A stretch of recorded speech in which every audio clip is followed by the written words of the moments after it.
বাবা, অনেকটাই গরম পড়েছে। গরমের মধ্যে কি আর বাঁচা যায়? আমি তাড়াতাড়ি স্নানটা করে আসি। বাবা, আমি তো মাকে বলতে ভুলে যাচ্ছি যে মা, আমি স্নান করতে যাচ্ছি। যাই যাই, মাকে বলে আসি। মা, মা, আমি না স্নান করতে গেলাম, তুমি হয়তো একটু পরে স্নান করো, ঠিক আছে মা? একটা লাথি মারে পুটকে ফটাই দেবো।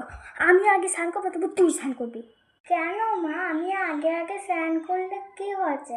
আমি একটু স্নান করে এসে আমি ব্যস্ত একটু জলই ঢালবো। তুমি তো অনেকক্ষণ স্নান করো। মা, আমি তো যাই না, একটু তাড়াতাড়ি স্নানটা আমি সেরে আসি। আমি কি বললাম, কানে কি ঢোকে নি যে আমি আগে স্নান করব? মানে আমি আগে স্নান করব। ঠিক আছে মা, তাহলে তুমিই আগে যাও তো। তোমার সঙ্গে অত আমি ঝগড়া বাঁধাতে এখানে আসিনি, বুঝেছ মা?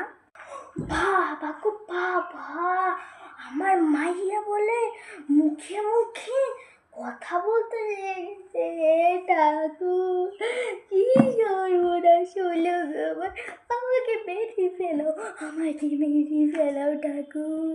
আমার মেয়ে আমার সঙ্গে মুখোমুখি কথা বলে। ঠাকুর, আরে মা, তুমি ওই রকম কিছু। আরে ঠাকুর, আমাকে তুলে নিয়ে যাও। এটা কি মা? আবার মুখে মুখে কথা ছিল, আবার বলে কি গো মা, কি হয়েছে? ওরকম করছো কেন?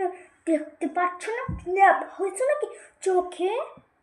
তোমার সঙ্গে কথা বলেই না আমার কপালটা একদম পুড়ে গেছে। এমনি করো, কথা বলে একটুখানি কথা বললে বাবা, আমার ভূমিকম্প লেগেছে। ভূমিকম্প? আমার ভূমিকম্প?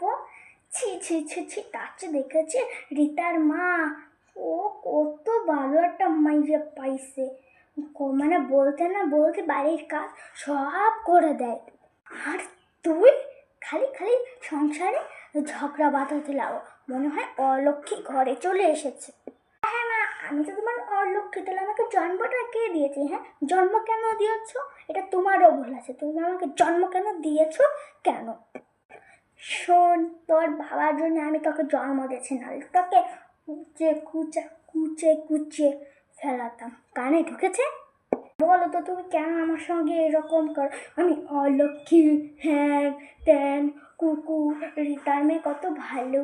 তাহলে রিতার মেয়েকে জন্ম দিতে পারতে, আমাকে উল্টে কেন জন্ম দিয়েছো মা? তোমারও ভুল আছে এতে। আছে, তোর আর আমার আজকের থেকে লাইফ শেষ। তোর সঙ্গে আমি কখনোই আর কথা বলবো না, বুঝেছিস?